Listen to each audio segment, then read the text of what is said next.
This is Carl with your weekly livestock review for Friday, January the 31st.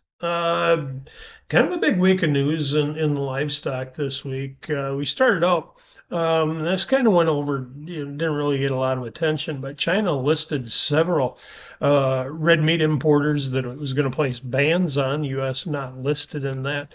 And this comes from some quality concerns. Just some concerns over the quality of the meat coming into China. Some packers being shut down, especially in Brazil. It gives the United States a little bit of support, but really not that much. What we did see a little bit more support to start out the week was the drop in red meat supplies in the cold storage report from a week ago. Really kind of gave us a little bit of support to start the week.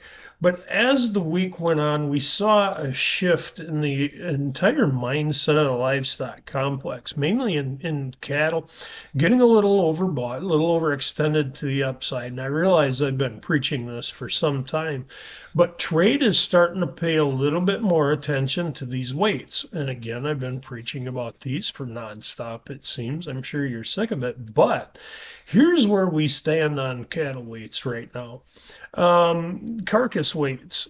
Prior to 1980, so through much of the 1970s, beef carcasses about 700 pounds when they came in. By 1990, we had that carcass weight up to 750 pounds. This year, for 2025, the USDA is forecasting an average carcass weight of 833 pounds. Big gain from where we were just in 1990.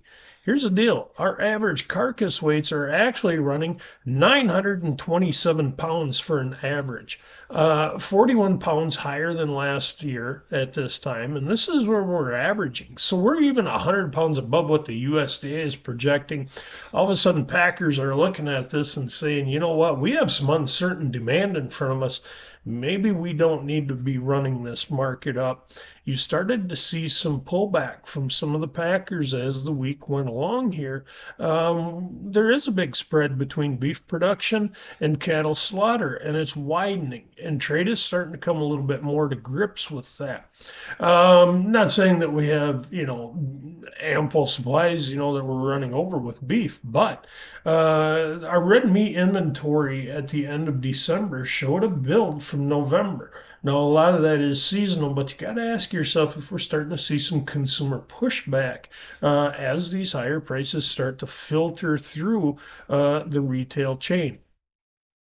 Another story that developed as we got to the end of the week here was the tariff talk that is going to affect the grains more than likely as we move forward. Some of the products, we really don't know because some products could be exempt.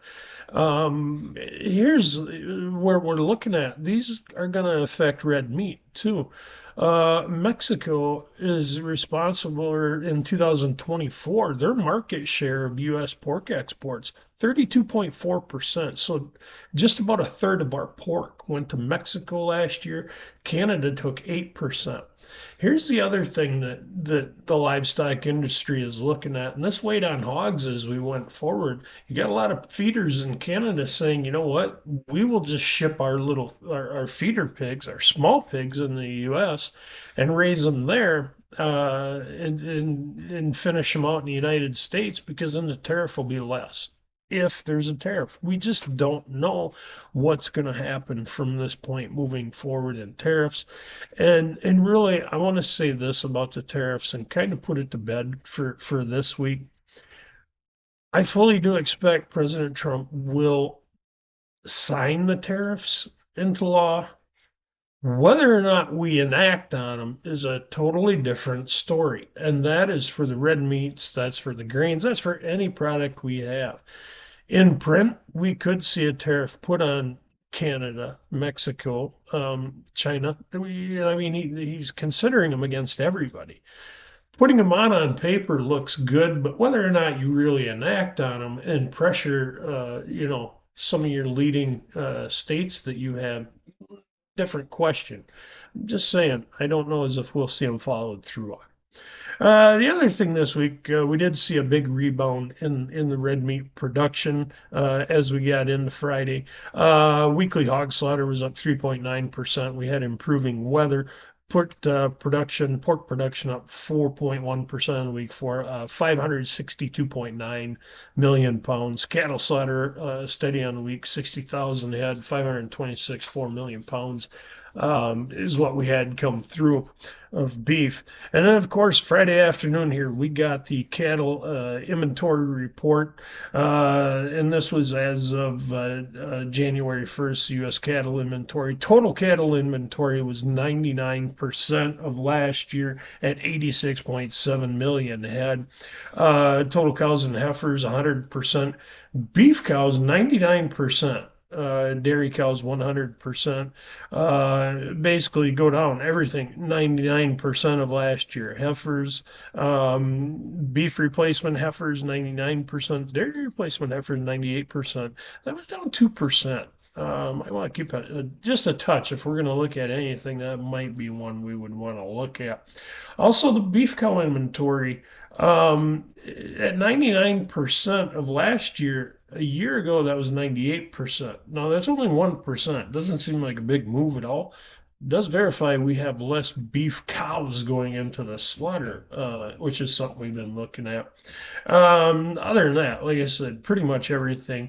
And the January 2025 cattle on feed, this is really the number. 99% of a year ago, last January, it was 102%. So yes, our inventory is down. Again, don't read a lot of numbers into the actual inventory. It's the beef production we're getting from that inventory. Those are some of the top livestock news stories of the week.